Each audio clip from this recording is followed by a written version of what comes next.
Around 43 million Americans had hoped that part of their student loan debts would be forgiven, but a Supreme Court decision in June killed off the Biden administration's plans. Data shows U.S. college tuition has more than tripled in the last 6 decades.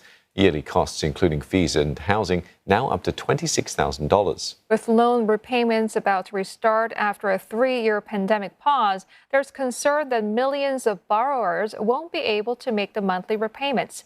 Harper reports from Washington. Hoping for the American dream, but hounded by student debt.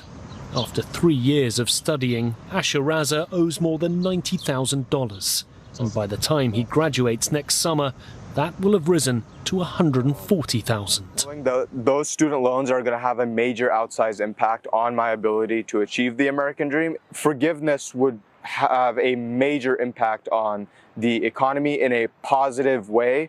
A lot of people my generation or a little older than me that are drowning in student debt, if their student debt was forgiven, they would be able to go on and get married, buy houses. Satra Taylor works at an organisation that advocates for debt cancellation. She herself returned to college, taking on more debt to progress further in this field. It's working out that it's working in my favor, but it shouldn't be this way. Folks should be able to pursue whatever careers that they see fit without being shouldered with student loan debt. In the US, higher education is needed for better paying jobs, but for many, that's only possible by taking out enormous loans. We made a decision out of the options that we had, and that was in order to pursue the American dream, we had to acquire a college degree to do so. That is the world that we are living in, unfortunately. And so many young adults did what they were told, and now they're being crushed by this student loan debt, and that is unjust. Last month, the Supreme Court ruled against President Joe Biden's plan to cancel up to $20,000 of debt for the 43 million Americans paying off their college loans, leaving the White House to work on a new plan. It's now using existing regulations to cancel around $39 billion for more than 800,000 people.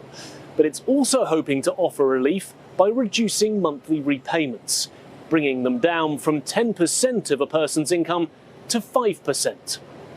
Repayments, which were paused during the pandemic, restart in October, and advocacy groups fear higher interest rates and the increased cost of living will make those monthly repayments even harder. Inflation continues rising and wages are stagnant, and so every dollar that people have in their budgets is kind of being earmarked for something other than student loans right now. But as soon as they have to make those payments, those dollars go back into making those payments, and they're less available for other means.